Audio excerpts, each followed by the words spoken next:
De l'Essuya au Wolantem, que l'on soit Fan, Kota, Omiene ou Puno, la sauvegarde de la transmission des langues maternelles est représentée par la pratique de cette dernière, protégée par des gardiens culturels que sont les traditionalistes, les conteurs et bien d'autres. Que du point de vue traditionnaliste, qu'est-ce qu'on entend par langue maternelle ici? La langue maternelle, c'est la langue d'origine, c'est la langue qui nous lie à nos ancêtres, c'est la langue qui nous permet d'être connectés au divin, c'est cette langue même qui fait notre identité.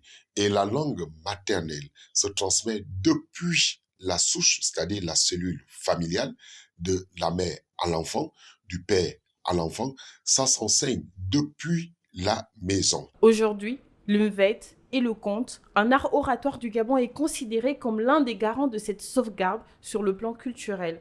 À travers des vers et des métaphores tirées des légendes gabonaises, ils contiennent des merveilles de ce pays, inspirées des grandes épopées des légendaires guerriers tels que Wango, Makita ou encore Mavurulu. Ou bien l'art oral, comme vous dites.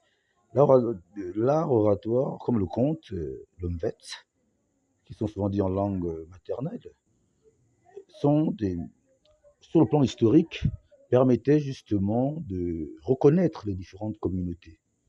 Ok, sans vouloir parler des replis identitaires, il fallait que chaque communauté, pardon, se, se reconnaisse. Bien que la sauvegarde des langues maternelles demeure un challenge pour la nouvelle génération, des issues de solutions sont envisagées pour la rendre effective.